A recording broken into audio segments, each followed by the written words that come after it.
Okay, we live in the crib, vibing with Veto. Make sure you like, subscribe, and comment on YouTube. Also on Instagram and on TikTok, vibing with Veto. I got somebody in the hot seat with me, man. Bro, our history goes, man, past 10 years, past that, you know what I'm saying? This guy right here, I'm gonna give him a good introduction, man. This was one of the first people that gave me my shot in the industry, bro. I'm talking about, he used to sneak me in DTP studio when Luda and them wasn't recording and shit like that, and give me free studio time just to perfect my craft. He always believed in me. He was never a yes man. He used to tell me, nigga, that shit whack as fuck. And it just made me he shaped me to the person that I am today. And I feel like, bro, if it wasn't for you, like, none of this shit probably would even be possible, man. bro. You doing too much, bro. And I'm gonna keep it 1,000. I'm gonna keep it 1,000 with you, bro. I'm gonna keep it 1,000 with you. I appreciate you, my nigga. I appreciate you, but let me give you your flowers. Introduce yourself, bro. My name is Sal. I mean, he said a lot. I met Veto back in the day. I used to work for Disturbing the Peace. I was an A&R, worked with a lot of different artists, but I wanted to give you your props because you don't know, but you kept me up on my game too. Because you was like a young dude that always kept me up on the know of who's the next artist, what's popping in the city. Fashion-wise, you always stay with it. What's going on with parties, whatever. So, facts. Like, I was working at a label and I'm in the industry, but you was kind of like my ear to the streets in a way, to like the youth. Damn. Before like Instagram and all that. Damn, so, that's dope. That's dope. That's why we've been rocking for so long. Man, You already thank know. you, bro. Like, thank you, bro. Through the ups and downs and everything. Facts. Just kicking it and just chopping it up, staying connected. Facts. That's official. So where do we start, man? You know what I'm saying? Like how did you get into the music industry? What made you like say, hey, like I want to embark on this journey? You know what I'm saying? Head first. I was really just like a fan, like anybody else, just growing up in the hood, listening to music, watching Rap City, not really knowing how to get into it, and trying to figure out a job. I was in college figuring out what to do, and my homie, one of my closest homies, was like, bro, you should work at the radio station. You always into music. I was always like pushing the new music, and I was listening to Master P, all that stuff. Yeah, facts. He was like, you should work in radio. So I just went on the website and got applied for an internship. They ended up hitting me back, and I started being an assistant to the music director at 102 Jams, Tap Money. So that got me in the door as far as with radio, where I started working with him, doing promo. They actually hired me up there, so I was doing a lot at the station. But that's when I realized, like, radio was cool, but I want to get in the industry. I want to be in Atlanta or somewhere, a major city where I could do this at a label. Facts. So that's kind of how I started. So while I was at Winston State and working at the radio station, I would just fax my resume to any label, any company. Damn. Just like, yo, I'm trying to intern. I'm in college, and people started hitting me back, actually. Yeah. So it was a company out of here called Veto Entertainment. It was based out of Buckhead in the Lenox Towers. It was Musa Muhammad. He used to be an NFL player for the Panthers. He had like a media production company, and what we would do is like we'd press up mixtapes. So for like the affiliates, DJ Drama, they getting tapes pressed up. We had the machines to press them up. I pressed up Alpha Mega mixtapes, Yo Gotti, a bunch of stuff. Damn. But that was like my real intro, not just into the industry, but to Atlanta. That's when I started being out in the city, going to Lenox Mall every day, just kind of learning my way around. Damn.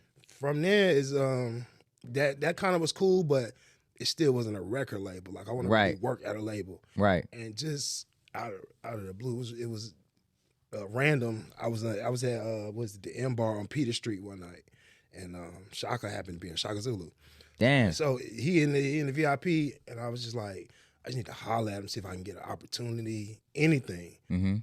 I timed it perfectly as he was leaving out. I approached him and told him I just wanted to intern. I had experience. He was as cool as he was. He plugged me in. He told me to holler at his sister, call her in the office. I had to call for like a month straight. It was like at the end of the year. This had to be the end of 2006, last month. So everybody was probably home for the holidays. But every week I'm calling the label. They're like, nobody's here. So it was literally like the last day I thought like, oh, that's over. Yeah, you know what I'm saying? It's over with. But I was at work and Ivory called me from the office. She was doing marketing and called me in for an internship, for an interview. Aisha came in, did the interview. She said, I'm gonna put you in the A&R department. And from there, it just took off. You know what I'm saying? The day that I came up there and met you, like what was that event? I think I got invited by Rachel. Rachel invited me. Rachel used to plug me with everybody, but we were doing like it was like a focus group. So we would take all the records that we had coming out that year, and we just get like high school students, college students, random people to come in and listen to the records, and then like maybe put their opinion on a piece of paper. Oh, okay. So I remember we was listening to, I don't know everything, but I remember Willie North Pole. Willie North Pole. I remember I played TK and Cash for y'all. Yeah. But you kept messing with me through the whole thing, which was cool. I wasn't tripping. Yeah. But that's kind of how we built our relationship. Yeah, facts. Nah, you know, that shit is crazy, bro. Like, that was 2008 or 2007? 2008. 2007, 2008. One of those years, because I was still kind of learning my way. Right. Like I said, Rachel was Was she Rachel used to, my homie Tank plugged me with Rachel. Mm-hmm. Rachel used to, because I used to help out in promo too, so Rachel used to have a street team. Hey man, thank you guys for watching the content, watching all of the interviews. Make sure you like, subscribe, and also leave a comment, man. Vibing with Veto. Just take 1 second out your day and leave a comment, like, or subscribe. Let's get back to the interview. Was it Rock Girl ENT or something? When we had events or birthday bash, Rachel come out there with like 10, 12 girls promoting and stuff like that. And from there, she used to plug me, like she plugged me with you. She plugged me with DJ Era. I remember she told me I need to work with Translate. This was like years ago. So Rachel's always been a plug. That's dope. She used to help out on the promo side. And then from there, she just took off. Yeah. You know Rachel doing her thing. Shout out to Rachie baby. Yeah, you know what sure, I'm saying? Yeah, bro. So being that we on Vibing with Veto, man, explain to the people, what's your vibe? My vibe is real chill. I'm 420. I rarely drink. I like everything cool, calm. I like better living. I like a great experience. I like a nice location, visuals. What type of vibe we talking about? Just in general? Just who you are, like me personally, vibe. Just your vibe. Up, some laid back music playing. Maybe a female or two in the area. Just chilling. No negativity. No. Dope. None of that craziness, man. Dope. I done grown. I ain't got older now, so I just want to chill. Facts. Man. I know you. Again, like I gave you your flowers, shaping me into the artist that I am. But you also worked with, TK and Cash. You was pushing them heavy, like you know what I'm saying. I'm talking about you couldn't go to a club without seeing like you in there, like talking to the DJs and pushing. So like, how did that whole story start? You don't even believe this, but you kind of played a part in this. I'll never forget. I was at the office one day, and you came up there. You came up there with like 4 or 5 your little homies too. And y'all low key like slick pressed me outside the office, just like on some like who y'all got signed to the label. Y'all ain't got no young dudes signed, this, that, and the other. I'll never forget that. But then at the same time, I had been doing I was judging this showcase at the M Bar downtown Atlanta. Okay. So Cash happened to be on that showcase. He actually won the showcase, but TK was his homie, and they had a song together. So Cash and TK would drive from Augusta here to do this showcase. Facts. But at the same time, this is what really pushed it over the top. They used to be on the road with Lil Rue. You remember Lil Rue? Yeah, had the nasty song? Yeah. Come on, bro. Lil Rue had the nasty song. When he was popping, he would take them on the road, and they would be in Charlotte or just all around the South, but their shows would go crazy. Like the little girls would just be going crazy. Damn. My initial thought was thinking like, oh, this could be like crisscross, whatever. So we actually brought him. We had to convince Shaka to actually do it because he wasn't really. He wasn't fucking with it. No, not at all. Me and Ivory called Shaka in his office one day, and it went from me and Ivory in there talking to him to the whole staff coming there. We just trying to convince him we need to sign these young dudes, and he was basically like, all right, we're gonna set up a showcase. Get them and get like a couple other groups, have them perform, let the staff see, and whoever we like, we're gonna rock with it. So we did the showcase. Matter of fact, we sent them home. They did like a couple of songs, came back, did the showcase, and when we did the showcase, the whole staff was like, "We gotta sign them," just because they went crazy. They went crazy. They was young. The girls was into the crowd. Facts. But the thing with that was, okay, they signed them. They took them to Def Jam. I think Def Jam passed on it. So it was just like, okay, you with DTP, but even with that, it was like hard to get them. It ain't it's no stamp, real stamp, money. Stamp, all that. You got to just show up. So what they would do is just they moved here, and anything DTP had going on, Luda got something going on, they just show up, and that's how they kind of just grinded and used the name to kind of just build it from there. Damn, that shit crazy. And then it's a struggle. Yeah, it's a struggle. Grind. And I feel like people don't understand. Like back in the day, I feel like it was a lot harder to get on. I kind of feel like that now because you have so many avenues now, and if you have a budget and just know what to do, you can just pay the right people, whatever stuff. But back then, you had to be in the streets. Yeah, you had to be in the streets, bro. Like you had to really grind, and like just like you said, they still didn't have the financial backing. Oh, they just had a stamp. And you know what I'm saying? This, even when Def Jam turned on the DTP embraced them, but at the same time, it's like, all right, y'all cool, but we got to go with what's making us money. So it's up to y'all to kind of take this little platform we give y'all and just build on it. They was just ready to grind. Yeah, facts. And just build it from there. Facts. So I just want to say this real quick. I remember this. I'm gonna bring you back. Okay. You was like the first person to tell me about the rich kids. You don't remember? Yes, because I was like, yo, damn. I got these. I told y'all like I got these 2 little young dudes signed.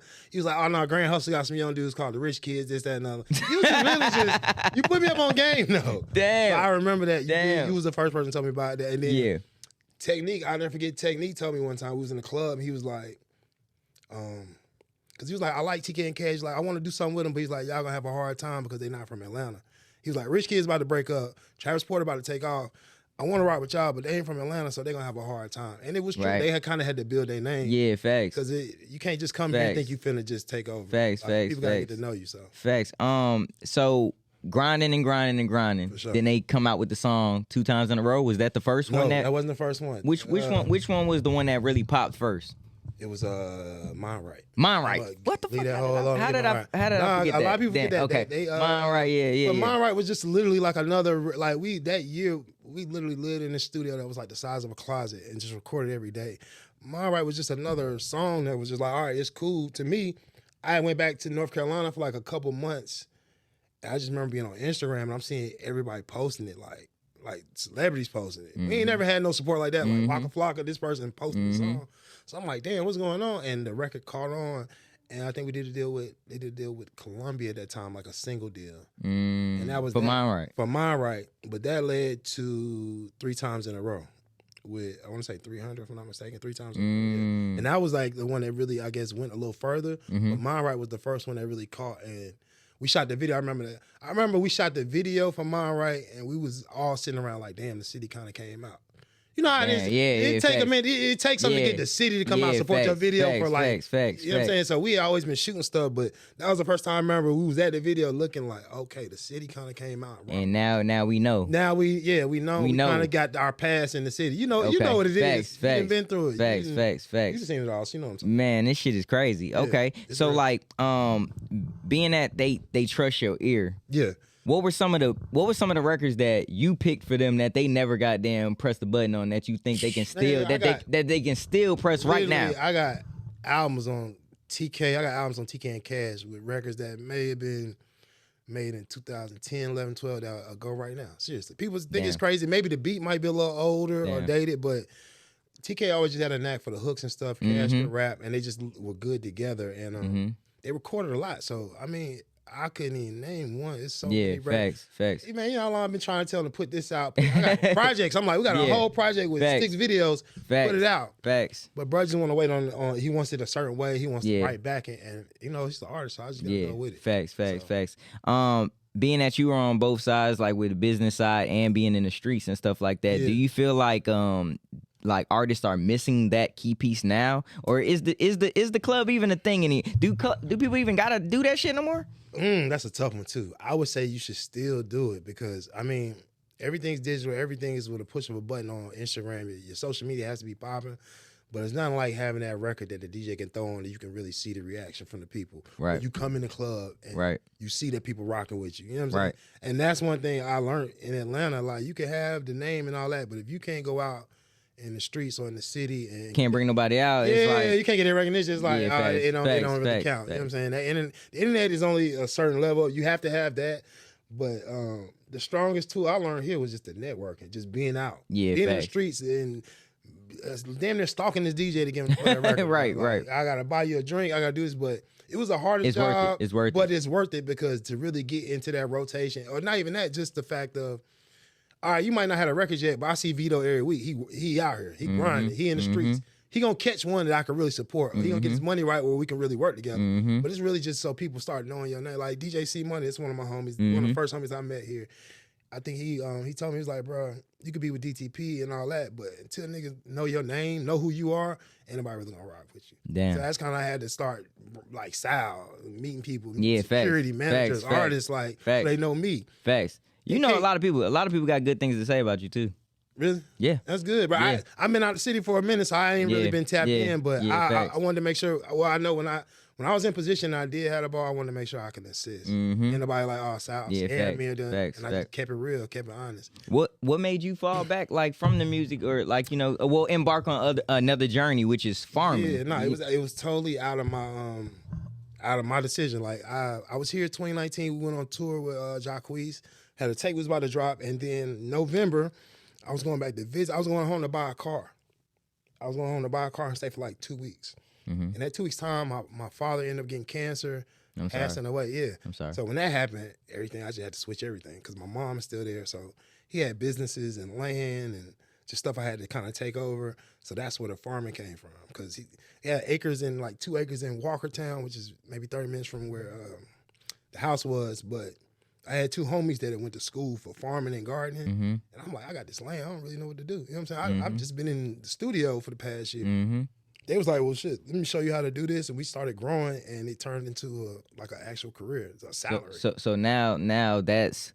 That turned from me growing produce in the ground and selling it on the streets, just like hustling, to Scott, who's the director from Hope of Winston-Salem, coming to find me, hiring me there, and giving me the position as one of the operators of the hydroponic greenhouse. So it was like... This is crazy, bro. Crazy. I never in a million years expected to learn this, but it's just growing without dirt, where you can do it in a greenhouse. You don't have to worry about insects and pests and weather, and you can kind of control it. And so it's tight. That's dope, and it like that correlates with like planting seeds. Like I don't know, you probably planted like a lot of good seeds in your life, right? Yeah. And you got your opportunity to just blossom in another like area, like and that's crazy. It's all about. I learned this as I got older. It's all about planting seeds and the things you did and how they turn out. The relationships you had, like this relationship me and you got. Yeah, facts. The fact that I can come here on a platform and talk is something that we've been building for years, facts, not knowing you're gonna have this. Facts. So it's like planting seeds, but on the farming aspect, you plant the seeds and you just maintain them and water it. Right. Make sure they get the right sunlight, and they'll grow. It's not.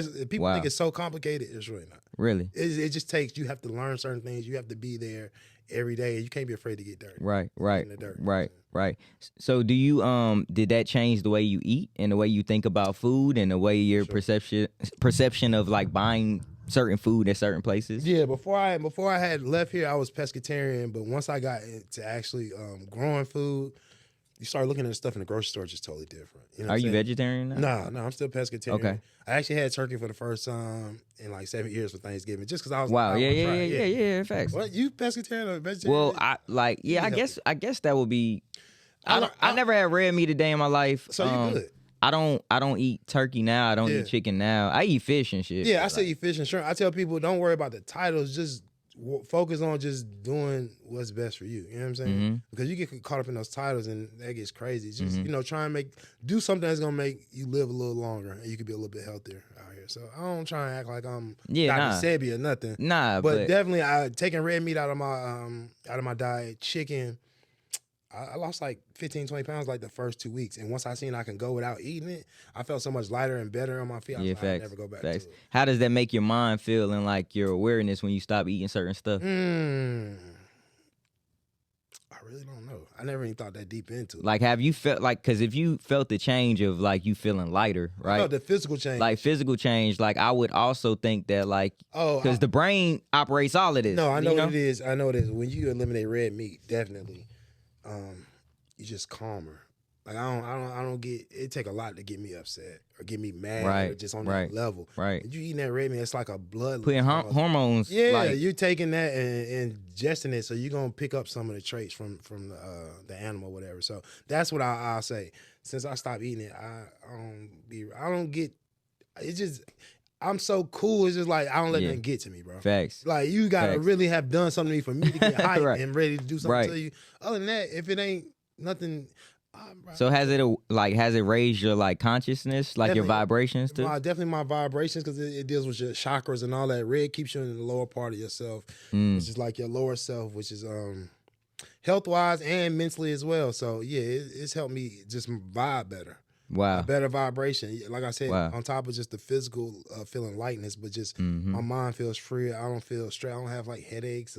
I don't know. It's just got me in a positive vibe. I don't know. But I'm trying to stay here. Yeah. So I was looking at it's a dude, Yaki Awaken. I don't know if you know who he is. I think I've seen. Yeah, so I was on YouTube the other day, and he was telling me. Well, he wasn't telling me, but he was telling the world like drinking water, like a lot of like consuming a lot of water that like dehydrates you. The best form of getting I think H3O or something like that is from like the actual like. I think I saw that. Fruit and stuff like that. Do you feel like that? Do you do a lot of juicing or anything like that? I don't. I eat a lot of fruit and I eat vegetables, but I drink a lot of water as well. But what I'm learning with social media, I don't be knowing what to believe sometimes. Me too, bro. Like they make you feel like you trying to do something healthy and that ain't healthy. But this ain't. It's just like I don't know. So they saying water ain't healthy for you. I don't know. Yeah, I'm gonna keep it 1,000. When I was looking at that video, I had a big ass gallon of water in front of me. So I'm like, damn. I'm looking at the gallon like my nigga, like damn. Water is naturally from the earth.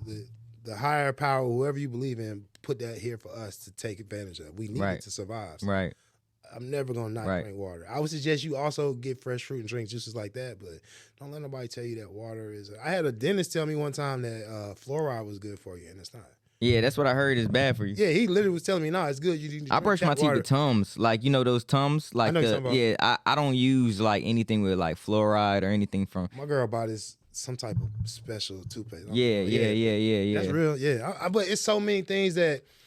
You also gotta live and just enjoy life too. So that's why I'm like, yo, just do what make you happy, but do it in moderation. Right. Like if you eating burgers and chicken and all that every day, it's gonna affect you. You know what I'm saying? But if you just eating just leaves every day, you're not gonna be able to be really enjoying your life. Yeah. So it's kind of like balance it out, right? And do what you feel is right, man. Yeah. So. Do you feel like, and this is the last question about like food, we'll shift it into something else. Do you feel like if the world stopped consuming red meat, it'll be a different place? I think so. I think we'll all be in a higher vibration. I think it'll be less violence, less killing, less cutthroat, connivingness.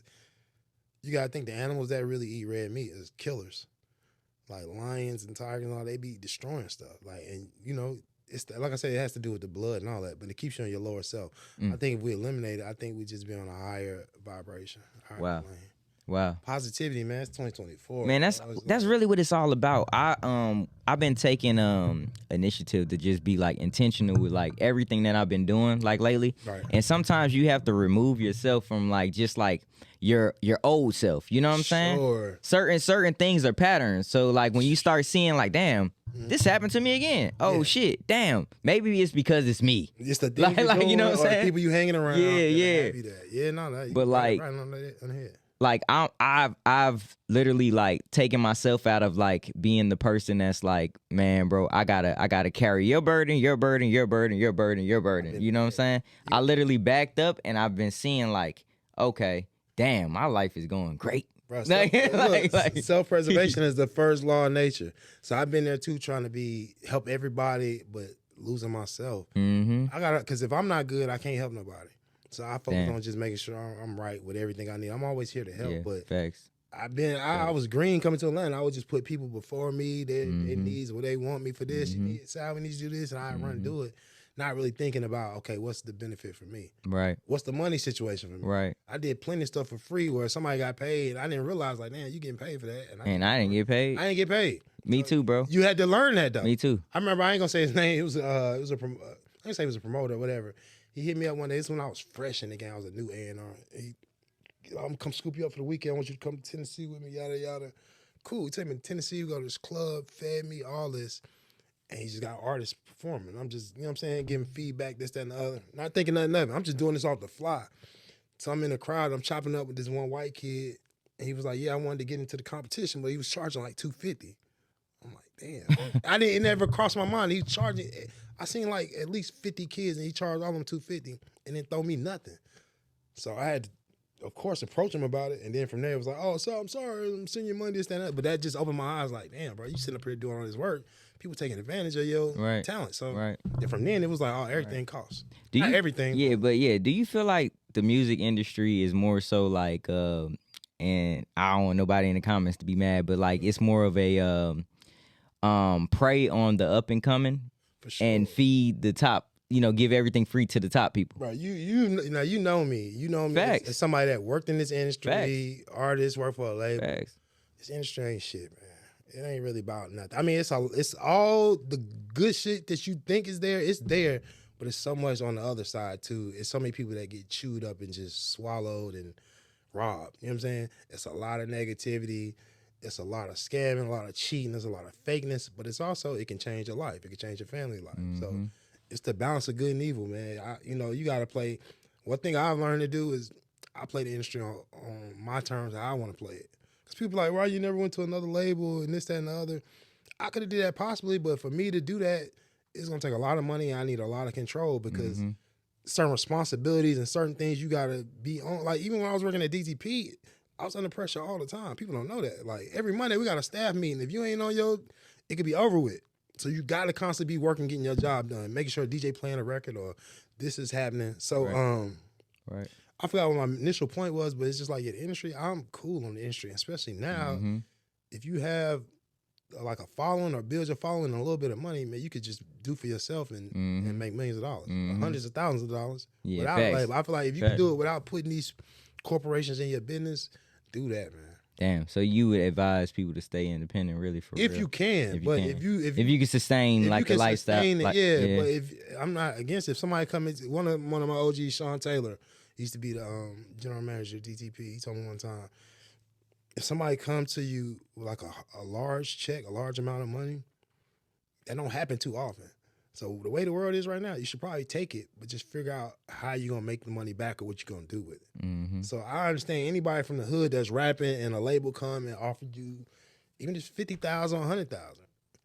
I'm not mad at you if you got to take that. I remember one time I told TK to take a deal. He was getting offered a solo deal from Atlantic. We ain't had nothing popping. We ain't had no records or nothing, but he had been writing for them, and they offered him a solo deal. And I'm like, bro, just take it just to get in the system just so we can figure this shit out. And he ain't want to do. He was like, nah. Damn. He was still trying to make it work with cash. So it's like, it's up to you. You know your situation. You know what's going to work for you and what you need. So I can't tell nobody to turn down a deal. You know what I'm saying? Because I wouldn't turn down a deal if I really need that chili. Facts. I need that chili. I'm going to take that money, but I just know what to do with it. Yeah, facts. I'm not going to just blow it on Chainz and shit. I'm going to buy some real estate. I'm going to invest in business. I might get an artist and push him. You got to have a plan of what to do with that money when you get it, because that shit not going to last forever. Like, the best thing you could do is take that money and invest in something that's going to generate money so your lifestyle doesn't switch.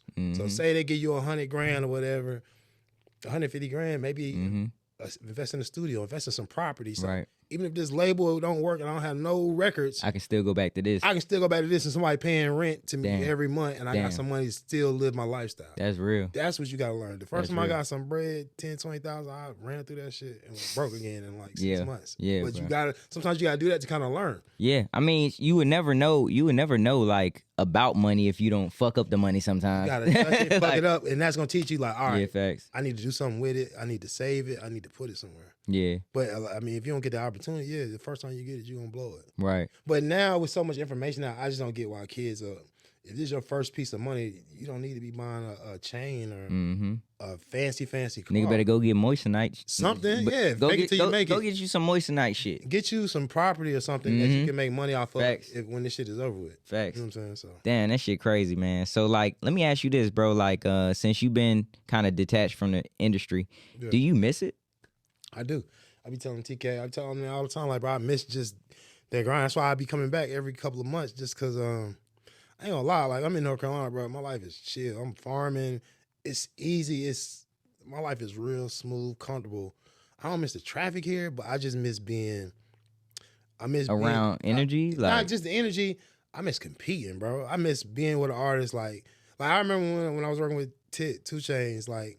That run we had, like, right before he signed with Def Jam, when he was just putting out the mixtape, Travel Valley and all that, I miss that. I miss putting out music and everybody, like, fucking with it. Yeah, like, oh, y'all them niggas. Y'all got that shit. Fact. I miss that. Fact. Same thing with TK. Like, we've been on tour and shit, and when he was dropping music, I just missed competing because I feel like this shit is like NBA to me. Like, I watch everybody, what everybody doing, seeing who going up, who coming down. I want to get out in there and shoot a shot or have my artist shoot a shot so we can talk our shit. I love to pop my shit. I ain't better pop my shit for some years. That's what I'm saying. So it's like I kind of want, but I'm not in a rush. It's like whenever it happens. What's holding you, like, from like jumping back, Getting back. Well, that's all. That's what I'm slowly doing right now. Like I just created a YouTube channel, Organic Trap. If you're an artist, a producer, anybody right now just want to get some game, get some insight, just subscribe to Organic Trap. I'm just getting it started. I'm trying to figure it out. I don't know what I'm doing, but I got content on the way. I got videos I'm making, so you slowly start to see more content. I'm putting some money behind it.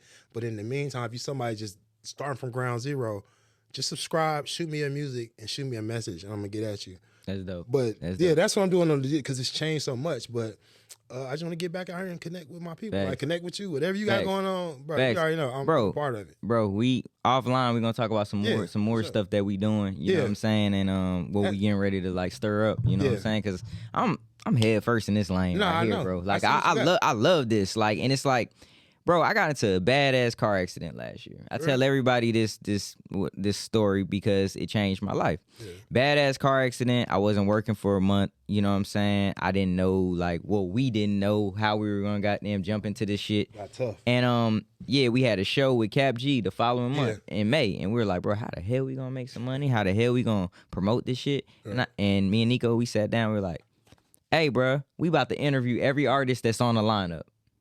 So literally, the people that were on our show, we just started interviewing them. Right. And I'm like, bro, this shit kind of fun. You know what I'm saying? Yeah. And my girl was like, hey, you should name it Vibing with Veto. That was perfect, bro. Perfect name. So I'm like, all right, say less. So Vibing with Veto, I turned it into a thing. And it was like, all right, after the show was successful, it was a sold out event. Yeah. We made some money and stuff like that. We were happy. It was like, shit, so are you going to continue to do the interviews? I said, I think I'm gonna do the interviews now. Called you. I was like, bro, I see what you're doing. That stay in that lane right there. Yeah, bro. You know everybody, bro. You've been doing this shit for a while. Thank you, connected, bro. Like you've been connected. Like I said, you kept me connected with certain stuff. So man, that was a brilliant idea. Bro. I seen some of the stuff you've been doing. Like you had Magnolia Levy on your jump. Yeah, bro. Hard. Yeah, bro. You done had like some real Atlanta or just down south like moves and shakers. So I'm honored to be on here, bro. Man, thank you, bro. Real nigga shit. Real nigga shit, bro. And it's not even a year yet. Next month, this month, the 31st. No, next month on the 16th will make it a year since we started. Anything special? Like, what you gonna do? Yeah, bro. We think we're gonna do something crazy for the year run. Bro. I definitely facts.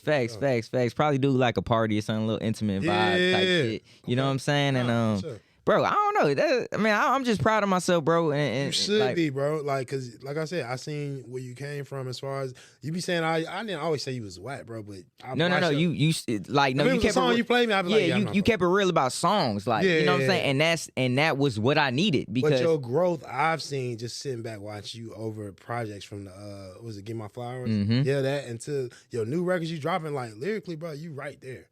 Lyrically, you right there. You snapping. You picking the right production now. My honest opinion, I really feel like you need that extra bag just to push it over the top. Mm-hmm. You got the look, you got the connections, you got the songs, bro. It's really just getting it in everybody's face. The right people to kind of make it to the next level. Facts, bro. But what you doing, bro? I've seen you progress, so that's how I be like, bro. If you grow, as long as you're on the up in the incline going up, it's all good, bro. This right here, like this lane right here, has like kind of like transition, like bro, it kind of just took me in a different direction. It's like now I'm the platform. Yeah. Like you know what I'm saying? Like you so now like so what I'm gonna do now, like shit, bro, like hey, shit, we gonna start premiering my music on this motherfucker. As you should. Like, you know what I'm saying? As you should, bro, but always go with your gut with anything. Facts, bro. Your gut is gonna tell you if it's right or wrong. You built this platform, bro, so yeah, you should take advantage of it. Man, I would for sure. Don't let nobody make you feel bad about that. It's your show. Facts. It's your facts. And run it like that. Man, thank you, bro, for coming to vibe with Veto, bro. Man, I appreciate it, man. I'm glad I got to come down. I be sitting back watching everybody else. I'm like, man, I need to get down. Man, facts, bro. We made it happen. Yeah, for sure. Before we get up out of here, man, vibing with Veto, shout outs, man. Like, go ahead and shout out some of the people, that you got on. I don't want to shout out nobody, man. Shout out Veto. Shout out. That's love, bro. Shout out me, YouTube, Organic Trap. Organic Trap, man. Music, Instagram, Saladean. If you know me and rock with me, you already know what it is. But I ain't shouting nobody out.